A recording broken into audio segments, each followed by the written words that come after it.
these different chats, then let me know. But if not, this is the best that I can do currently. So let's get into some questions. Now, I didn't have time to do a proper build-up, so there's not like everyone here or anything like that. So hopefully you can catch the rest of these questions on the VOD. I've been a bit busy with doing stuff for pre-season, like interviewing people who are coaching or setting up how we're going to start the season, all that kind of thing. I'm not going to spoil the roster, but I might hint at it depending on the questions. Yes, I will be reviewing MSI games, not when they're happening, maybe the days after, and also maybe with some other people, players and stuff like that, because we're starting things fairly soon. You guys should know the roster that we have on Monday. So I got a bunch of questions on Twitter from David, which were really good. Let me just make sure that they were actually who they're all from, so I can attribute them. I think they're all just from David, yeah. Okay, well, anyway, we're going to start going through those, but if you do have any other questions, drop them in the chat.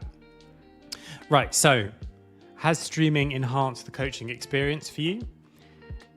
I think there's some parts of it that I really like, and there's some parts of it that are really difficult, and it's quite an interesting kind of challenge to start to tackle.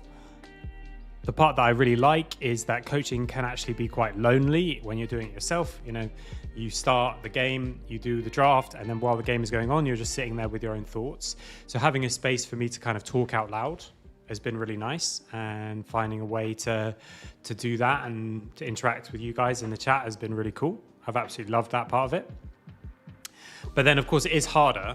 Like, it's harder to do well. It is a negative experience for the performance overall to be streaming constantly. So that's been a difficult thing to kind of try and balance, like, how much should we show, how much shouldn't we show, but also what parts of it should we change up than what I normally want to do because it's online. So I've spoken about this in the past, but I normally have a very specific priority list when it comes to champions and stuff like that. And that's, of course, not something that you can do when you're showing everything. We can't always have the same first pick because then everyone knows definitely what we'll first pick. We need to leave them with at least some doubt as to what we might take. What's been the best moment of 2025 for you, LOL, or otherwise? I'll stick to LOL. I think the last finals were really awesome. I'm someone, obviously, I've not spent most of my career in the NLC. I think that's probably still true in terms of number of years that I've been competing. But I did start here, of course. This is my home region, and seeing a massive NLC finals was just really awesome. So whatever it was, 2,500, 3,000 people, packed out arena in Copenhagen. Yeah, they all came for the opponents, but still, that was a really, really awesome experience. So that would definitely be my highlight. There is something about going out on stage and competing in front of that many people that's just kind of irreplaceable. I talk about the fact that I love the competitive side of esports, and oftentimes I'm talking about it in the sense of when something bad happens, when something esportsy happens, people who know me and people who are very close to me personally, not from an esports side of things, say, you know, why do you still do this? And that's one of the answers that I'll give, is that I just love the direct competitive side of it, and there's nothing like going out on stage in front of thousands of people and trying to win, even though I'm not actually obviously the one playing, but doing that I think is just really, really cool. Next question. After 2 splits of Fearless, are you still enjoying it? Absolutely. I think Fearless is awesome. I think we're still only just coming to try and scratch the surface of what's possible in Fearless. I think it makes practice much more enjoyable. I would still stick by all the things that I said after the first split. So for me, like a Fearless best of 5, it's just super hype and super cool. And so I absolutely love that. I think old best of 5s for me were a little bit more simple. They were still great though. And also I like the diversity and I like seeing new things. So that's why I still love Fearless. It's just more fun, basically. It's as simple as that. If you could time travel back to season 1 with your current knowledge, what would you do? Well, I would be the highest elo person on the server, I would think. But the whole game is very different, so it'd be quite interesting to see how it developed. It's probably much less balanced. But no, it would be really interesting. Or even just like season 3 or season 4 or season 5, you know?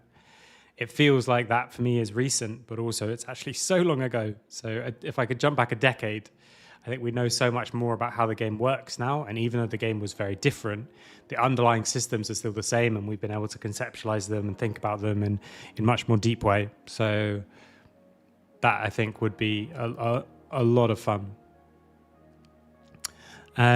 Do you wish you started streaming sooner?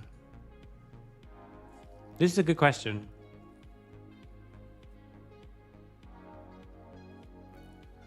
I think one of the things that I made a big mistake with early on in my career is that I didn't do very much kind of like marketing for myself. I thought that if I just did good work, that would be enough and I'd be able to build a career. And it's partly true, like due to a lot of luck as well. I did have people wouldn't know that I was a coach when I was also coaching in the LEC and stuff like that. So in a sense, it did work a little bit, but it didn't work properly. So I always used to kind of joke about it a bit, but I never put the work in to actually change it. There's a picture of me winning a tournament where our team won. It was, I forgot what it was called. Something Masters. Can't remember. But it was at a LAN event. And we're on stage holding the check, and there's a group of us. And I'm not a small person. I'm 6'5".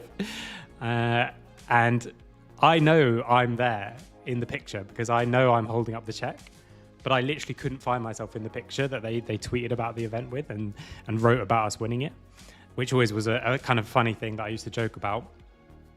But wasn't actually good for my career. So in a sense, brings me back to, I do wish I'd started being more public sooner and doing more things to talk about the game. There's also been, I've talked to some orgs who had this impression of me that I don't know anything about the game. So it's nice in a way to be able to be talking about it publicly and be talking about it openly, because people have this impression from like random places that I've got no idea about and kind of no control over almost. And being able to have a bit more impact on that is good. And then if they look at my VODs and think I don't know anything about the game, then fair enough. You know, at least we've had not a conversation about it, but at least we've explored that. I've had people tell me, oh, you're like this coach, but you're better in these ways, but you know less about the game. And I'm like, I've never spoken to you about the game. So how would you have any idea about how much I know about it? So that kind of thing does make me think I wish I started streaming sooner. And those people sometimes are in decision-making positions. But I do love streaming, but I don't know if I would have loved it years ago. I think also how comfortable I am speaking and how comfortable I am speaking on camera has changed a lot over the last couple of years. And I've done a lot of work on speaking and on communicating and on how I present myself and my ideas. So that has also made it so that I would enjoy streaming a lot more, because if you're completely uncomfortable, then you're going to enjoy it less. If you're a little uncomfortable, like I am obviously, still not knowing how all the Twitch and stuff works and all the OBS sets up properly and make constant mistakes, that's fun. That's a fun phase to be in, where you're like just going a little bit beyond your capabilities, but completely beyond them isn't particularly fun either. So I don't really wish I started streaming sooner, but I do wish I started doing more like marketing around myself sooner. Next one now from the chat, I'll go from one of these rather than the saved ones from Twitter. How do you create a team? Do you approach players or do players approach NORD? I've not been in charge of creating any of the rosters for NORD. I've had a say in it, but I've not been in charge. It's also a much more difficult situation for us than normal because we don't have any budget. So normally you'd be coming to team players with offers, but you might also have players coming to you. A lot of the way that professional teams are run, teams with big budgets, is via agents. So you might speak to an agent and they have these people on their list, and you might speak to specifically the agent of the player that you want to contact. So it kind of goes both ways. I think probably the bigger you are as a team, I think probably still mostly teams reach out to players because they don't necessarily want to do like open tryouts for positions. Because if you are a big organization, open tryouts for any position, we've seen some open coach tryouts, are stupid. I think, and I will stand by that. If you're going to get 200 CVs, you can't do an open tryout. That's where you have to end up doing. You have to know how much you can filter through before you do that, and so that's why teams do like, okay, minimum of this experience or these CVs, or we contact people directly, because you just don't have the time to go through 100 people fairly. So you have to do silly things. I always remember a story from back in the day that my aunt told me once. She was in charge of hiring at school, and this was back before there were computer systems to do all this stuff.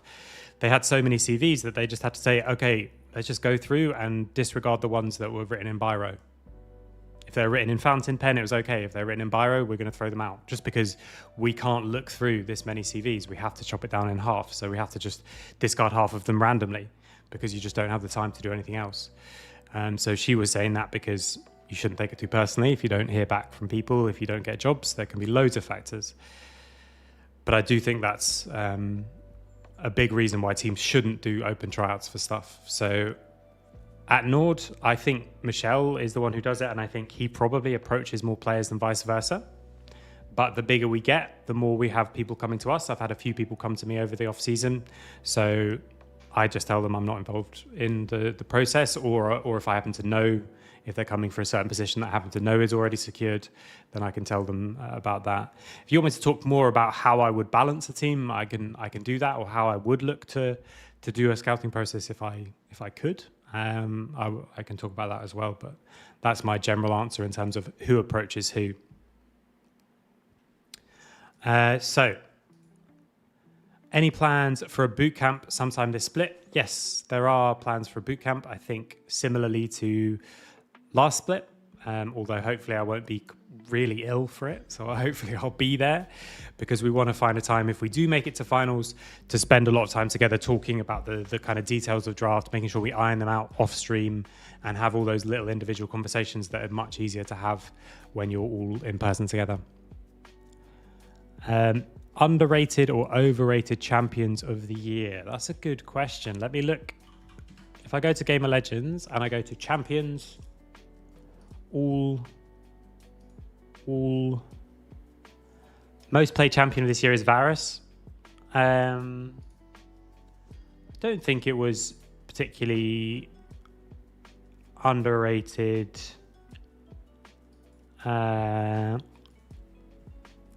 Underrated or overrated or anything like that. I mean, obviously it can't really be underrated. It was the most picked thing, but it also was a very good pick. Like, I can understand why people did it. Then there's stuff like Vi, Rumble, Kalista.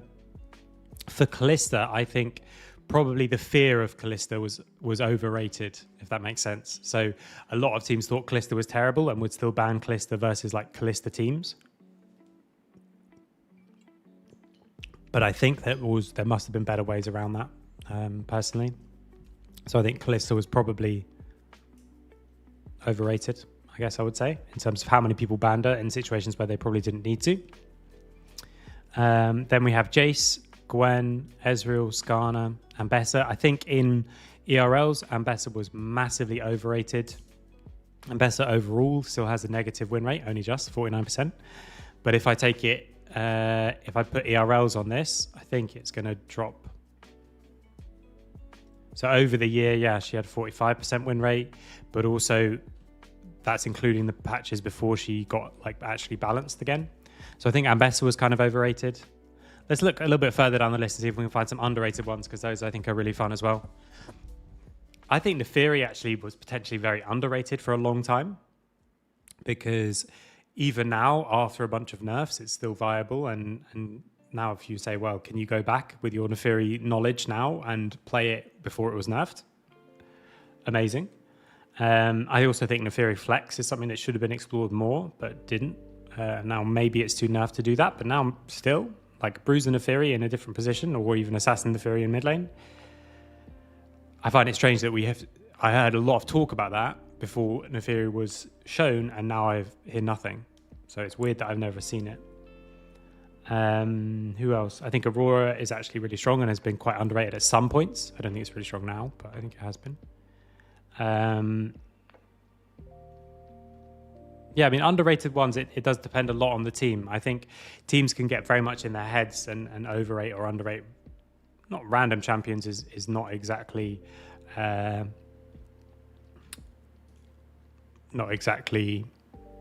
right way to think about it, but certain champions that they'll just say like, oh, we can't play against this when three games it didn't work, you know, and then we say, okay, we can't play against this champion, or we struggle against Wukong, or we struggle against Neferi. It's like, guys, we played against it like 3 times and it got mega fed in the first 5 minutes 3 times in a row. That doesn't mean we can't play against this champ. It means we messed up. So that I think happens. It's more, I don't think, it's a great question actually over the year of like underrated, overrated champions, but I think generally it's not something that it's kind of more team specific. You get in your own head about stuff. Do we have a new roster? We do indeed have a new roster. I'm not going to tell you what it is. You'll find out what it is on Monday. Pretty sure. Don't hold me to that, but I'm pretty sure. It's exciting. It's a bit different. It's a different approach, but it's got a lot of similar pieces. What are your feelings about this spring? I think up and down. There were times where I thought we would struggle to be second place in spring. I thought our floor was a lot lower than in winter, but there were also times where I thought we would win. So I thought our ceiling potentially was higher. So we talk about like skill floor and skill ceiling, or just expectation floor and ceiling floor being like the lowest that you could achieve and ceiling being the highest that you could achieve. So I think our skill ceiling might have been higher on the spring roster, but our floor was definitely lower. And I think you saw that in the games against LR, for example. I think the 6 worst games we played in the whole split, were the 3 against them in the finals and the 3 against them in EMEA Masters. That was because of the pressure, because of getting into our own heads, because they match up against us stylistically really well, all those kind of things. It's really hot here.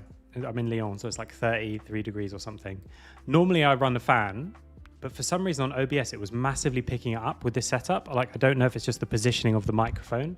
So if you can hear the fan and it's really annoying, do let me know. But it's a bit too hot to not be running it. So I had it off for the first 18 minutes and thought like, okay, maybe not. So my thoughts on spring. I think that I hate that we didn't put up more of a fight the finals actually was much closer than the scoreline, but I hate the fact that we couldn't push them to at least 4, if not 5 games. And in EMEA Masters, we were just really kind of terrible. So that was a shame. I think the rest of EMEA Masters went really, really well. We looked really good coming out of the groups. We 2-0'd people like GK, which is no small feat and not something that should be ignored or anything like that.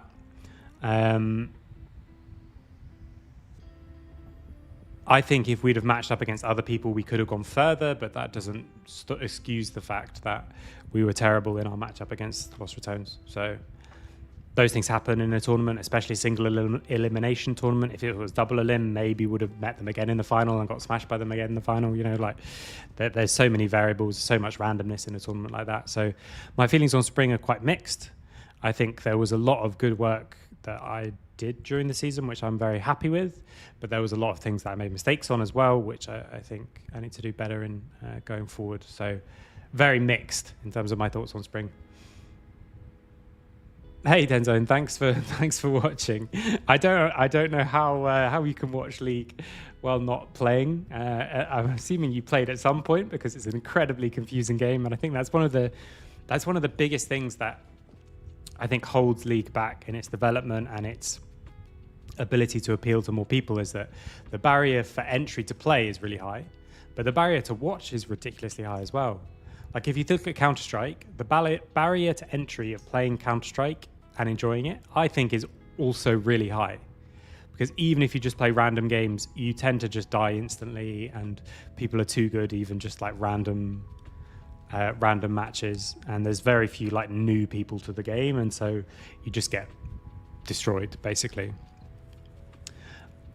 But the barrier to watch and enjoy it is almost none, because it's tense. You can feel the tension. It's round to round. There's really good pacing. And so each round can be tense. I mean, if you look at like the Vitality Falcons back-to-back finals that they had for, what was it, Melbourne and DreamHack or whatever, like it's so tense. So that's I think something that League struggles with. So let me know how you find watching it if you've never played. But that's a really interesting one. I've never played, but I randomly watched World Finals T1 versus DRX and have been hooked. Is it hooked on playing or hooked on just watching?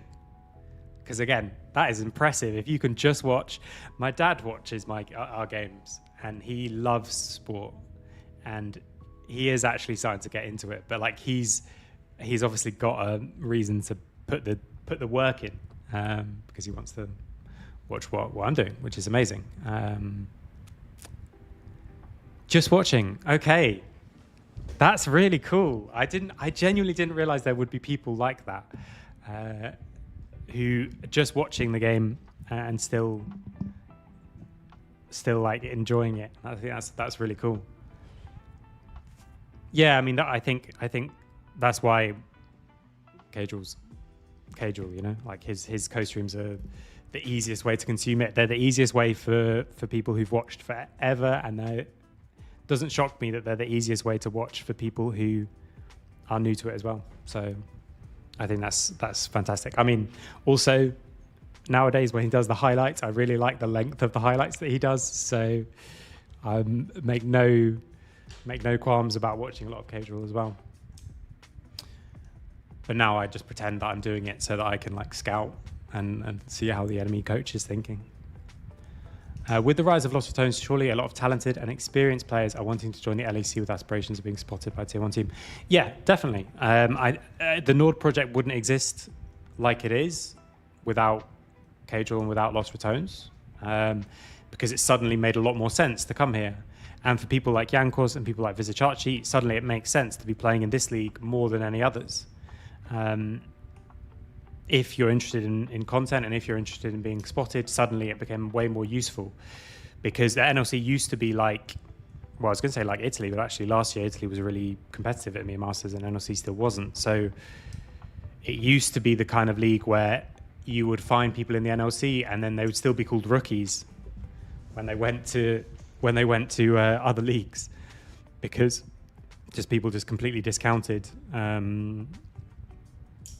They discounted the NLC experience, basically. So this is now very different, and we've seen a lot of people, even from NORD, who have gone on to ERL 1 teams, or maybe back to ERL 1 teams.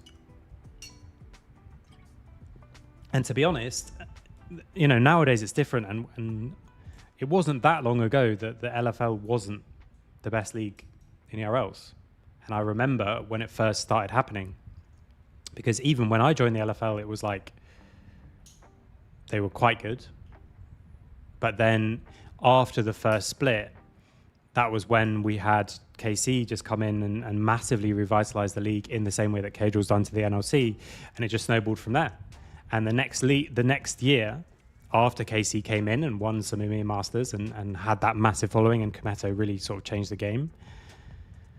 After that, the next year, suddenly that off-season was crazy. It was like this player's joining, this player's joining, this player's joining, this player's joining. We actually had players that we were talking to who were really interested in working with us. And then after a few days, when they saw who they would be playing against, they were like, okay, maybe I'm going to go play in Spain instead. And I think that's quite telling. So obviously the NLC first needs to be a real accredited ERL again. I don't know if that makes any difference, but it could be that we see next year loads of people want to invest in the NLC, and that would be awesome. So we'll see how it progresses. We'll definitely get some more EMEA Masters spots, being that it's like the NLC has won back-to-back EMEA Masters. Lost for Zones has won back-to-back EMEA Masters. And the NLC has done well in EMEA Masters. No, just them.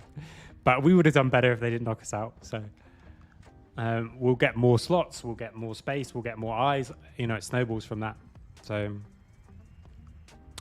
you're going into the next split with a different mentality, because I don't think saying that the team is made to win against LR helps, because it's a completely new team and having such a high goal can demotivate a team. No, I don't think so. I think you have to be honest. I think there are people who are coming to the roster for next split that wouldn't come if they didn't think we could beat Lost Ratones. So you have to have that. And you also just have to be honest. Like, honestly, We want to beat them. So why would we not put together a team that's trying to beat them? The reason that we can't keep a roster for a year is that we don't have money to pay people. So if they get ERL 1 offers and they get payment offers, a lot of them have to take those. You don't really have a choice. So yeah, I don't think it's demotivating to say that we're here to beat Los Ratones, just like every split we wanted to. So I don't think it's a good thing to shy away from and kind of lie about. And if people genuinely didn't think we could win, like I say, I don't think they would be here. So I think it's fine to be kind of open about it. But also the team is different. There's 3 changes, which is over half the team. So previous results don't really kind of matter. Barring encountering Los Ratones, how far did you see NORD going in EMEA Masters? In a tournament like that, I genuinely think we could beat anyone on the day, but we could also have lost to anyone on the day after we got out of the bracket. So, well, we can only beat, that roster could only beat LR, it seems like, on their bad day rather than on our good day. But against everyone else, like Barca or PK Rog or EC Japan, like they weren't there, but they're another one of the top teams. You could see when we scrimmed them, like we actually could have definitely taken games from them. And it just depends a lot of it when it's such a small sample size. It's a lot of randomness. So the way Barca played in the finals, if they played like that versus anyone else, they would have lost to loads of people. But I don't think they would have played like that if it wasn't this demotivating, like scriptedness, all that kind of thing. So it's very hard to say how far we would have gone. I think, like I say, if we'd have played well, if we'd have played to the best of our ability, like I said, that ceiling, we could have beaten anyone at EMEA Masters in the bracket stage. But if we played to our floor, we could have also lost to anyone. So it's kind of impossible to say how far we would have gone. I'm not going to give you specifics about team players, by the way, who's staying, who's not. Like I said, you'll find out on Monday. So, yeah, it's only a couple more days that you're going to have to wait and see. How was the players' mindset going into NLC finals in the stadium? I think it was said by the casters that the vast majority of the crowd was for LR. Pretty much all the crowd was for LR, and that was completely fine. I think I've said this before. I know the head of esports at LR really well because he was the founder and owner of XL. And we were chatting before, and I was saying, thanks for filling out the stadium for us. I've said this many times. I'd much rather be in a packed stadium, especially one of that size, where 99% of the crowd is cheering for the opponent, than be in a small studio where it's 50-50. It was a fantastic event. I thought the crowd were amazing. They were really great. There was such an amazing energy in the whole thing, both for both the games. We were there as just watching as fans in the arena for the, what would it be called? Lower bracket final for the game before ours. Even that was just fantastic. And then the finals itself was great. So the players as well, I think they loved it. For some of them, obviously, I would say, you'll have to ask him, but even for someone like Yankos, it's still a special experience to play in with a crowd that big, because, yeah, he's won God knows how many LECs and all that kind of thing, but not all of them are in venues. And to be honest, I've been to quite a lot of the venues when they were there. Some of them are not as big. And so it's still a special experience, no matter what. And even if, like I say, all the crowd are cheering for the opponents, still, it's a special experience. And I think they really were aware of that. And for some of them, of course, and for people like myself, it's like, well, it's probably not the biggest crowd I've played in front of, but it's very close. And it's only a handful of times it's happened. So it was absolutely fantastic. I loved it. You missed at the beginning, one of the questions from Twitter was the best moment of 2025 for you and LOL? And it was that finals, even though we got smashed. So, yeah.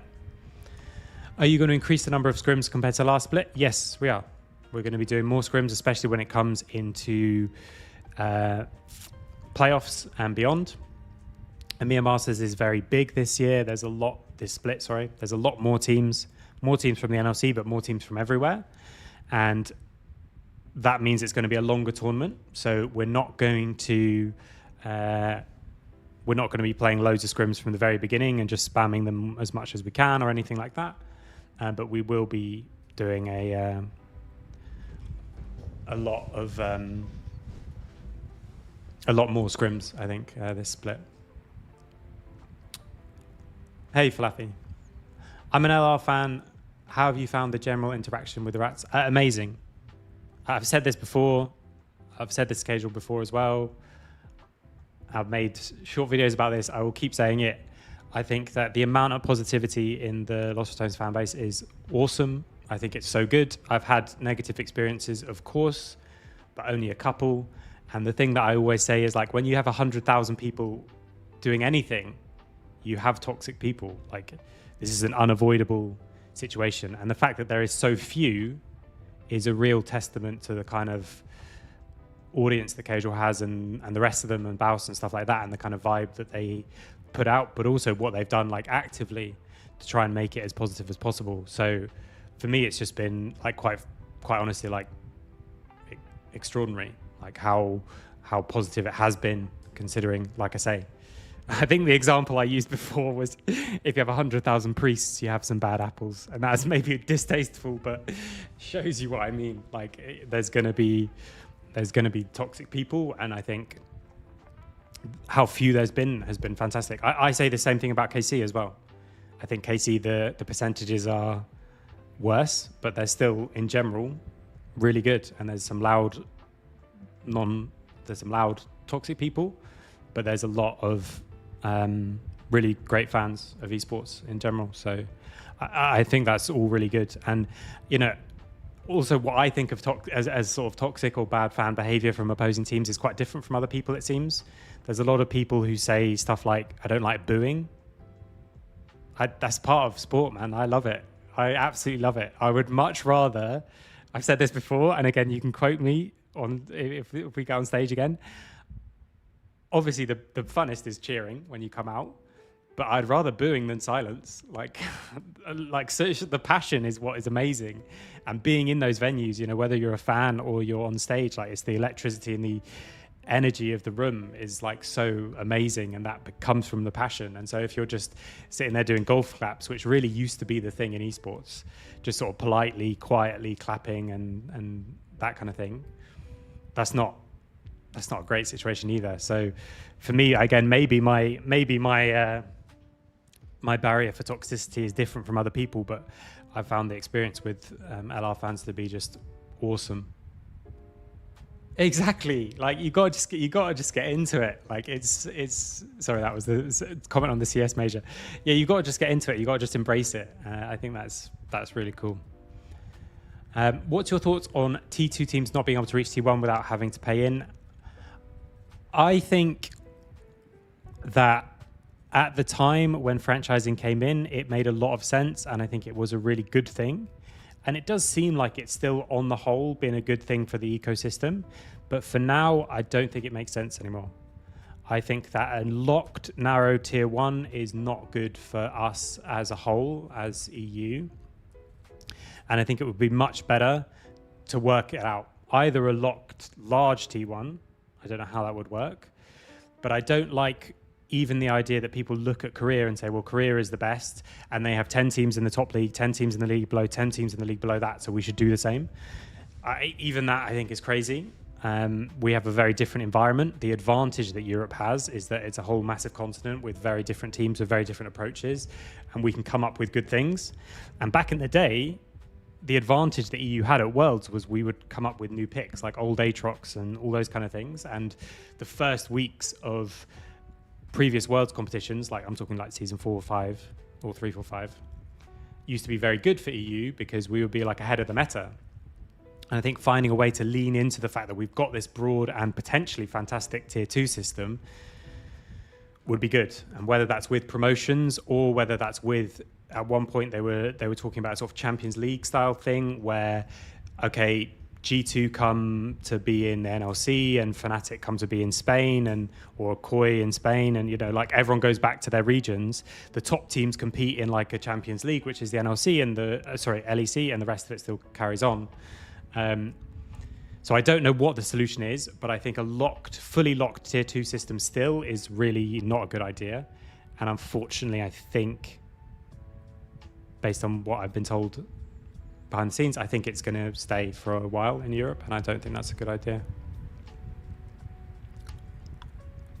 Yeah, we'll welcome all LR fans to come and watch our games and pass on stuff to them. That's fine. That's part of it. It's all in good fun. Will be a joy to follow your progress in the split. I think I can say that there will probably be a decent change in the way that NORD plays. There will be a lot of things that stay the same, but there will be some things that stay fairly drastically different. That was a terrible way to phrase it. I think there will be a few things that stay the same, but I think that based on the roster changes, there will be significant changes in how we play. I think that's fine. That's teasing enough. I won't say more on it. Again, I've got a kind of scuffed way of looking at chat, so you'll see me like scrolling and my mouse. Apologies for that. Let me change, actually, if I can change this and take off capture cursor at least, so now you don't see my mouse. But it's the only way I could find to get both YouTube and Twitch on the stream. So, okay. The whole booing thing is because LoL fans are very used to super chill Korean fans now. Yeah, I think it's also because of the kind of people who watch esports, or at least used to watch esports. The more niche it was, the more esports type people, and so it's less passionate, it's much more reserved. It's like I don't want to look embarrassed in front of people. All very understandable things. I'm not looking down on that at all. And so back in the day, especially, it used to be very chilled, and then people start to show more and more passion. With Riot embracing esports gambling, you think it does well? They'll break off franchise and go back to a league system. I hope, again, but the problem that you have is that whenever the decision power rests on the LEC teams, they've got no incentive to allow promotion relegation. Even the teams at the top don't have the incentive, because you could argue, okay, G2 have a great incentive because they'll never get demoted and they will want more competition because then it'll make them better because they're the best in the region normally, not this split, not this year. And I'm just talking historically here. And therefore they'll be better internationally or something like that. And that might be true. And I don't have any information about what G2 think, by the way. Maybe they love the idea of having promotion relegation. But the downside is, and this was the problem before franchising, as someone who's involved in it before franchising, is that sponsors have to take into consideration the fact that you might get demoted. And so if you're dropping from how many, like 1 million eyes a week or whatever it is, or 200,000 people watching, let's say, make it simpler rather than eyes, 200,000 people watching you or 500,000 people watching you, dropping to a couple of thousand because you drop into the German league or whatever, which has, I don't know, 10,000 people watching, depending on if there's a big stream. These numbers are all wrong, by the way. I don't know. I was going to say the NLC because that used to be my go-to example, but the problem is with Lost Returns now, that looks impressive. The point is that if you're a sponsor and you're sponsoring even a great team and you say, right, we want to do a sponsorship for 2 or 3 years, you have to keep in mind that they could get demoted. And so there's just no incentive for teams that are already locked in the top league to allow it. And so whenever the decision rests with them, which unfortunately I think it still does, they've got no real incentive to have a majority of LEC teams say, okay, let's allow promotion relegation. So even if this esport like gambling like gets loads of money or whatever, like then I'm not sure it will change. One problem with promotion relegation is what if KCB got promoted? So what you've had in the past is that there's been agreements with teams, and this is more like NLC2 and NLC1 or LFL2 and LFL1. So now KC has a team in League 2 and League 3 in France, I think, right? Is that they'll probably have an agreement where if the team gets promoted, what will happen is that team no longer becomes part of KC. Like, they have to sell that spot.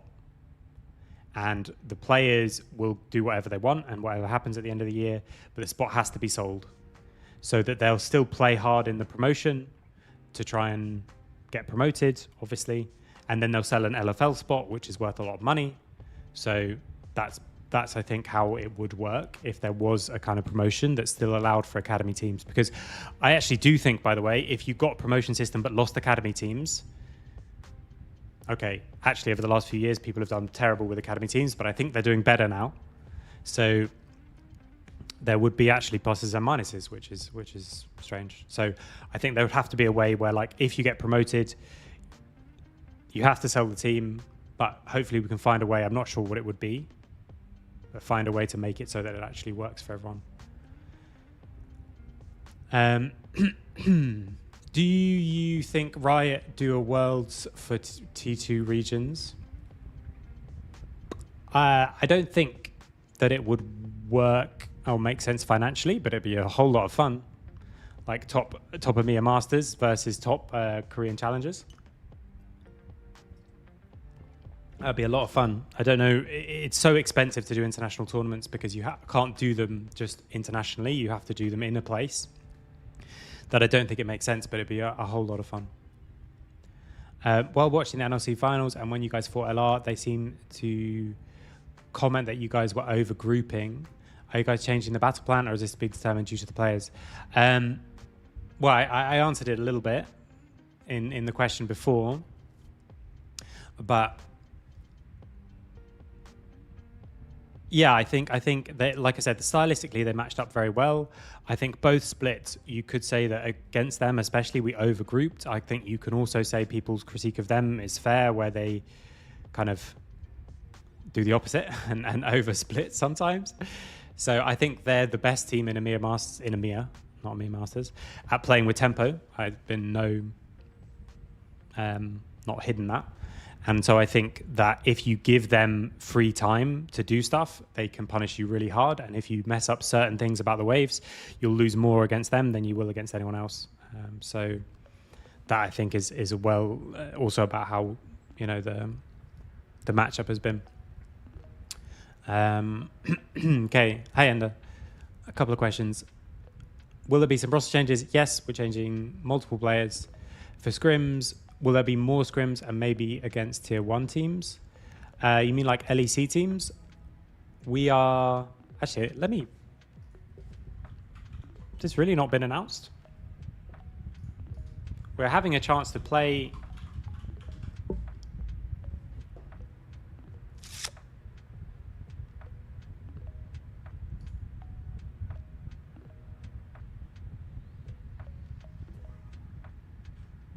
Okay, I won't say anything then.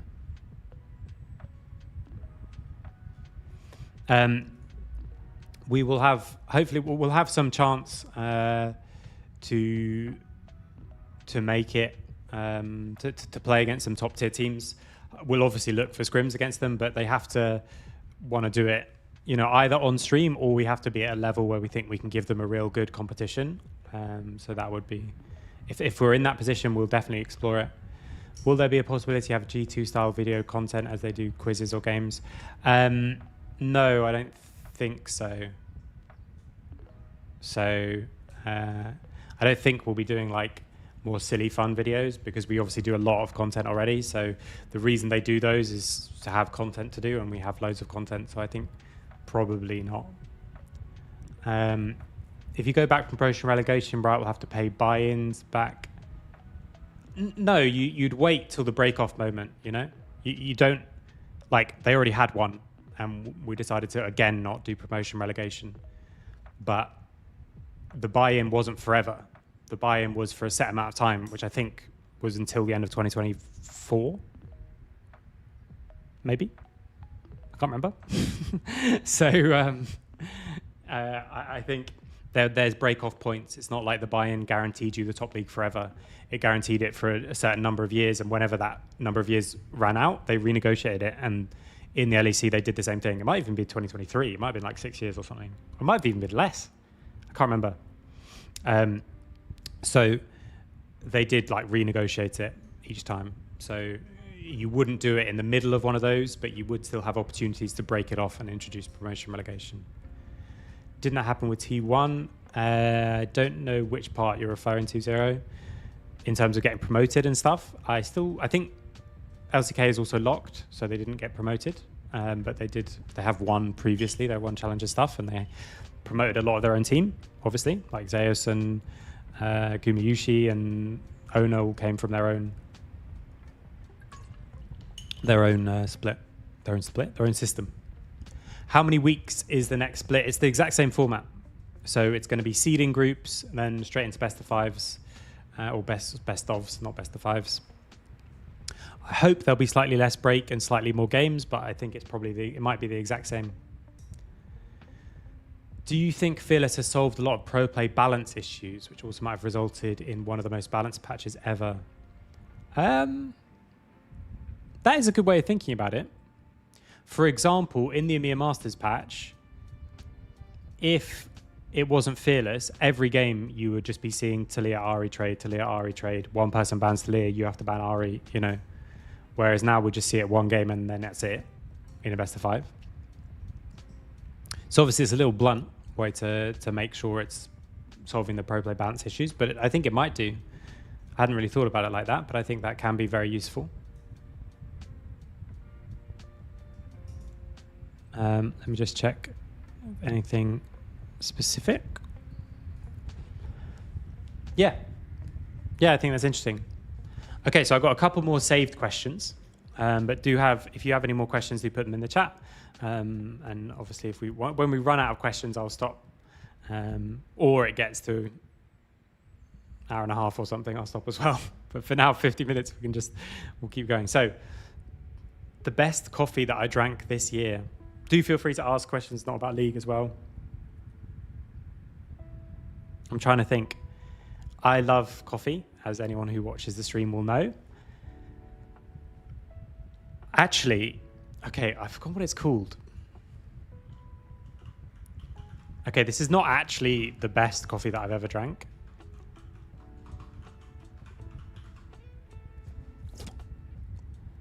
There is an Italian shop near us, like an Italian épicerie, they call it in France, like a small shop.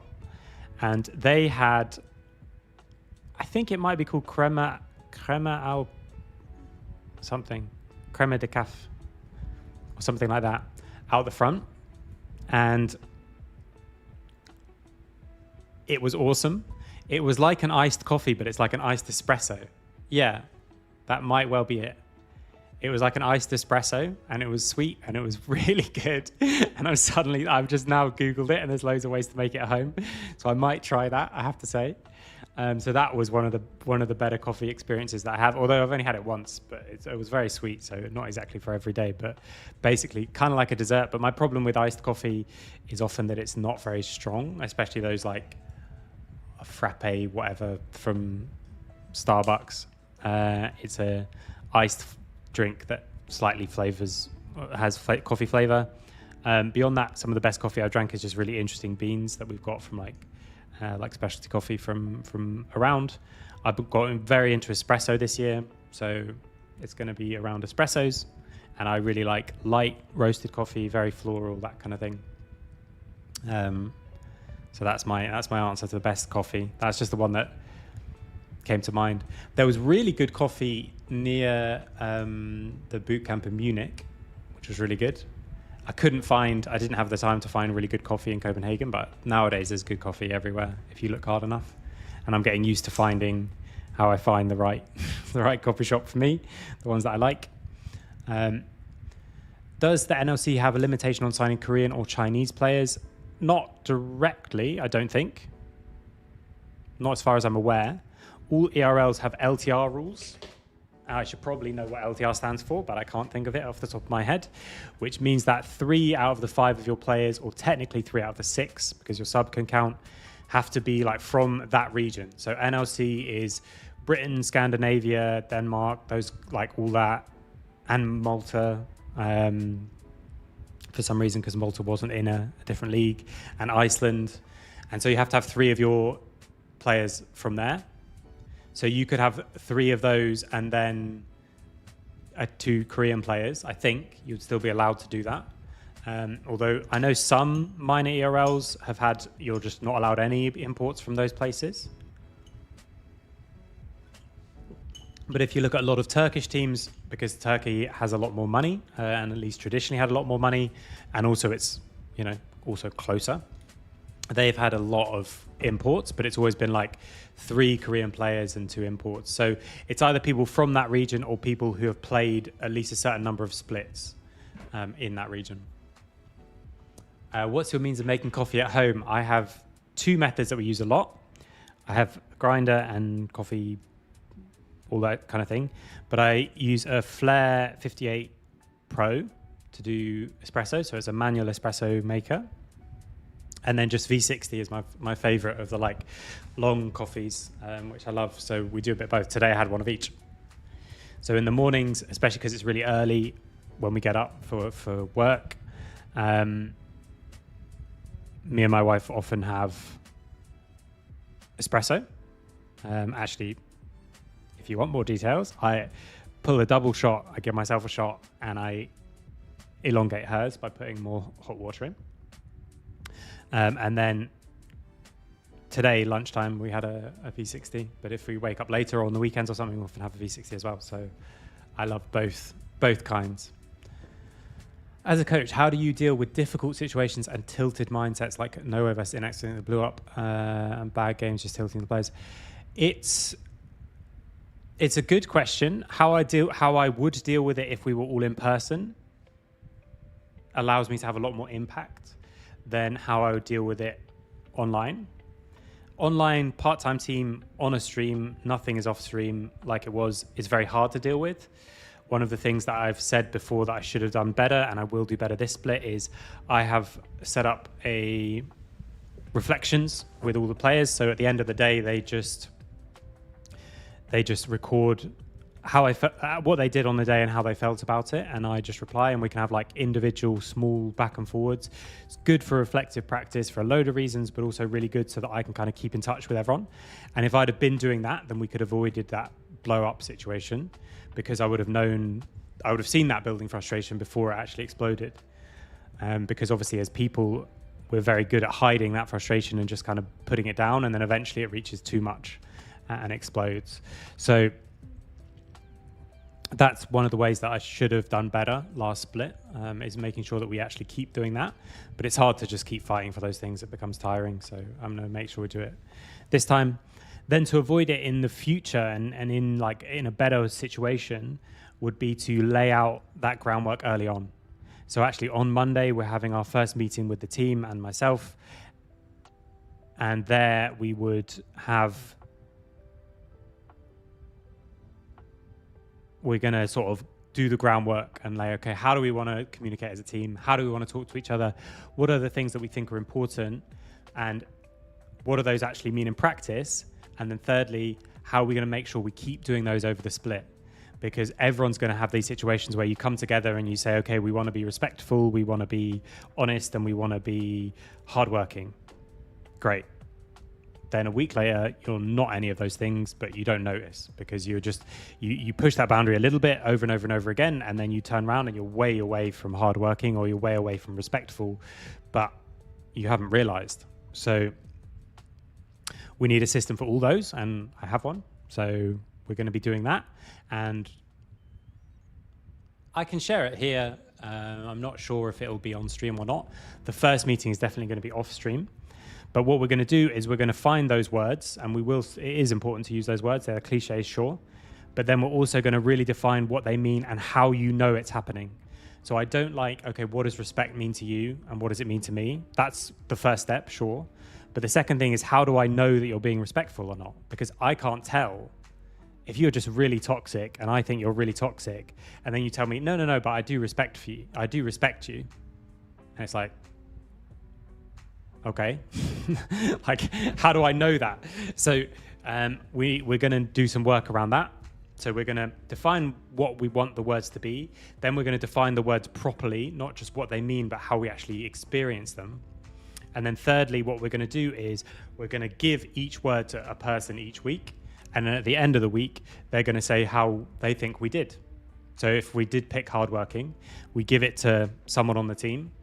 Then at the beginning of the week, they're going to say, okay, this is how we're going to show that we're hardworking this week. And at the end, they say, this is how we did. I think we were very hardworking, or I think we weren't very hardworking, and all those kind of things. And then we move it around. And the next person takes that, or whatever it might be.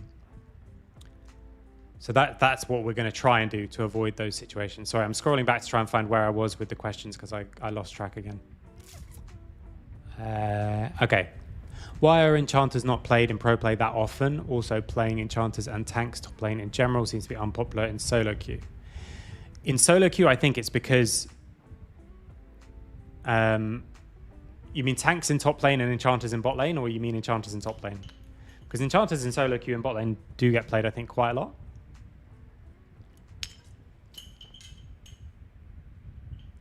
I think that a lot of times in solo queue, people just copy what's played in pro play, so one answers the other one. I think that in pro play, there are metas where enchanters are the best. So anyone who remembers the Ardent support meta will remember that. Where that was kind of a bit silly, but it's the thing. It's what happened. And at the moment, people just value more the engage. Also, if you have an enchanter and they have an engage, it often can make the lane very hard. Now that you can't. Actually, I mean, I thought we'd see more like double range bot lane with lane swaps being removed, but they can still be done a little bit later. But it's just the balance and what you need from the team. And often you need at least one form of engage and lockdown, if not two. And so if other roles, like if the jungle is more bruisers and carries, like, Pantheon or Wukong or those kind of people, then we're more likely to have engage in support. Whereas if the jungle becomes Sejuani, Maokai only, and Ornn jungle, or like all those kind of things, then we might see more enchanters, and it works kind of back and forward. And so what we normally see in Fearless is engage supports and bruiser junglers at the moment, and then when they're all gone, tank supports and enchanters. So they keep pairing up. So hopefully that answers your question. Which role did I main? I don't really main any role. I can't even remember. I think, so we're talking like season 3 when I played to actually try and climb. I think the highest I ever got was like Diamond 1 when there wasn't as many ranks. And that I think might have been playing top lane, but I would say generally my best position at the moment is jungle, then mid or top. I've done a bit of solo. I did a little bit of solo queue streams, and then I already stopped. But I probably will do more because I did enjoy them. And yeah, jungle, I think I find the easiest at the moment because I think there's simple things that people don't do in jungle around the elo that my account is, which is like high platinum, emerald kind of thing. That there's simple things there that people don't do that you can just do on repeat and have a bigger impact. So that doesn't really answer your question. I never could stick to a role even when I played, but now I definitely can't. If you could create... Oh, wait, I jumped back too far. If you could create your roster being able to choose each player to take something from multiple famous or legendary players to give to them, who and what would you take? If you could create a roster being able to choose for each player... So as in, like, I could have 2013 Faker or something like that as my mid laner. I'll answer that question. And if it's wrong, then do drop me another message. I might need more time, I think, actually, to think about that one. What I'll do is I'm going to write that down. I'm going to put it in my little Google Doc of questions for Q&As. And I'm going to write future questions. So my next Q&A, I will start with creating a roster because I'll have to think about it a little bit. I think, like, what was it, 2017, whenever IG won, the Shy was probably the biggest gap in top lane. I think Faker probably the biggest gap in jungle. I think maybe Dandy in season 4, gap in jungle. Faker 2013, probably biggest gap in mid lane. I might even have Imp and Matter from 2014. But anyway, I'll think about it more and talk about it. Do you think streaming as a career is better than being a League pro player? I think they're completely different. I think this nice balance of streaming as a pro player is interesting, but I think it's very different. So for me, I'm more interested, at least at the moment, in a career primarily about competition and secondarily about content rather than the other way around.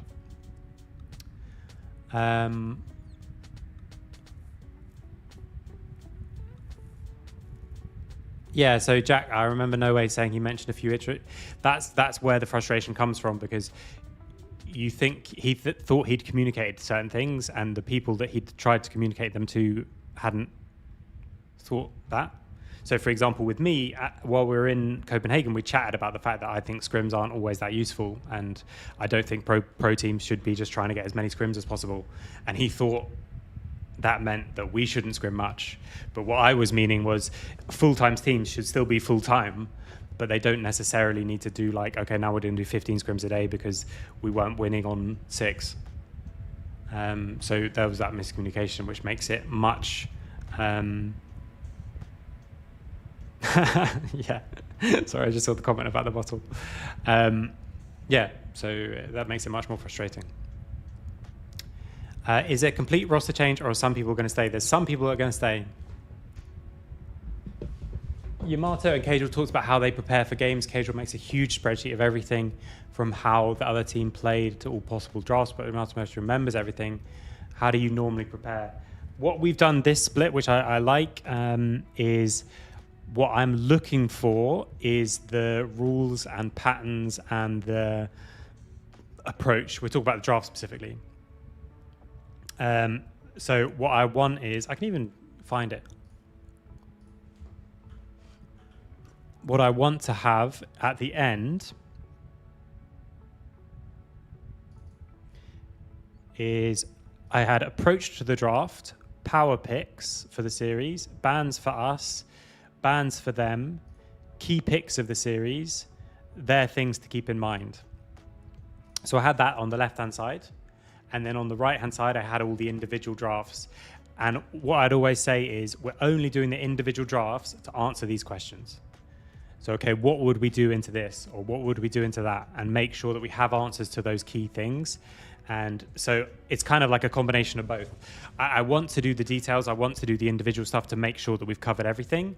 But I don't want to just stick to that and stick to this massive spreadsheet, because it can lead you to extra stress and all those kind of things, and not actually practical for me, at least in practice. So I don't think remembering everything is a great idea for me. I don't have a photo. I can't even remember the word for it. So that shows I definitely don't have a photogenic memory. Is that right? So I can't just instantly remember stuff, but I also don't want to get lost in the source personally of like every single variation and, oh, what's our 4-5 here and stuff like that, because there's too many variants. And by the time you get to 4-5, it will be different. But what I want to have is what are our most likely openings and how do we want to complete those drafts, for example.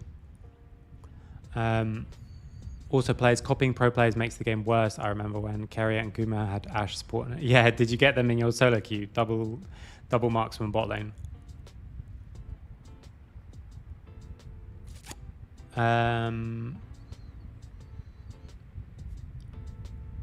Yeah, if players copy the playstyle and not the methods or the reason why, I think it's never really good. It's the same actually with teams do that as well.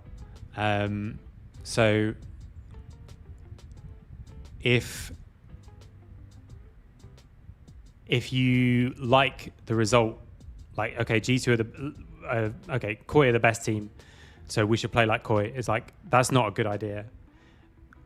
Koi do this and they win, not good logic. But why Koi do this thing, and do we agree with the why, and therefore we should do it? That is good logic. Without giving the roster away, did you compile a team that can beat LR, or is the team comprised of the best players available? I don't know what the difference is. We want to get the best players available because we want to win. So both. Do you have a gas mask? I do not. Thanks for the question, though.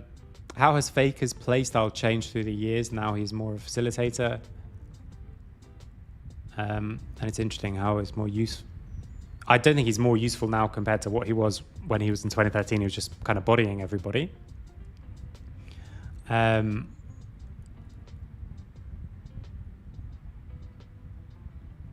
think you've answered your own question. He's much more of a facilitator now.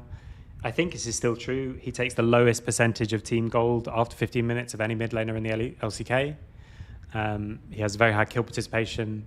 He has not as high like damage share. Like it's all, you see it in the stats. Like he's just more of a facilitator now. Hey, thanks for stopping by, Zero. I will probably run out of questions soon. Like having a jungler has the leadership skills of. Yeah, okay, right, like individual specifics. I mean, then,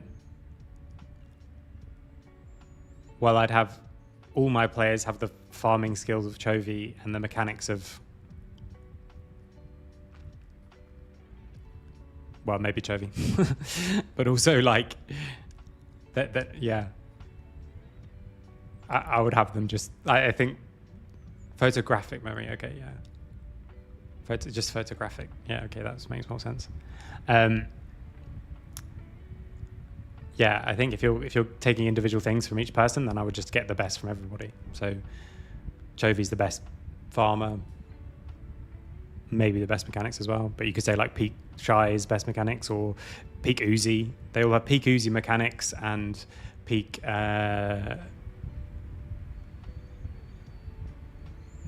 I don't know, yeah, peak Chovy farming, and that's I think a bit of a harder one. I'll still answer this other question that you didn't ask of creating a roster from anyone's peaks, anyone from any year.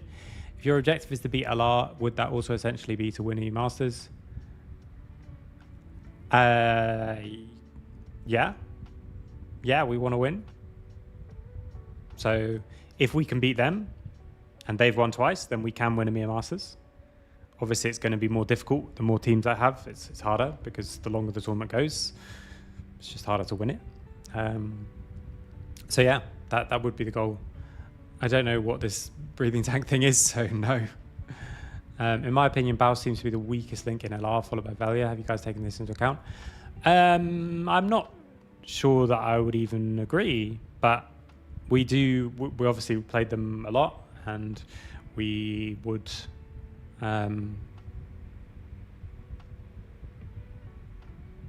Yeah, I mean, I think Bowser's champion pool later on in a best of 5 can still be a problem, but it's really good now. I don't think he's a particular weak link or anything.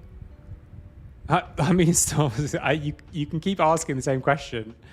I have a COVID mask. No, I'm not going to put it on. Well, I probably do around the house. So I'm going to just stop answering the same question. Yeah, and Velia the same. I mean, like I said last split, Velia at the beginning of winter, at the end of winter, was so much better than the beginning of winter. It was really awesome to see. So both those, I mean, they're the rookie players, right? So they're also improving the fastest too. So I don't think LR has any particular big weakness now. I do think Bowser's playstyle is really awesome to have in competitive. And the fact that he's like toned it down a bit now, I think is really good. So he had a massive impact in EMEA Masters and did have the most deaths of anyone of any tournament. So I'm going to just like, I think I just will do a little time. I can do a timeout, right? You can all see that I'm doing a timeout. That's fun. I forgot that everyone could see it. But anyway, I think that's going to be it for me. Unless anyone has any last questions for the end. In my hot little room, trapped in here. Cool. But yeah, like I say, you'll see more on Monday, and we will start scrimming on Wednesday, I think is our first scrim. So I'll be streaming that. And I might stream on Tuesday some MSI maybe with some guests who are players. But other than that, that's all the like teasing of the new roster that I'll do. So thanks everyone for coming. Thanks for your questions.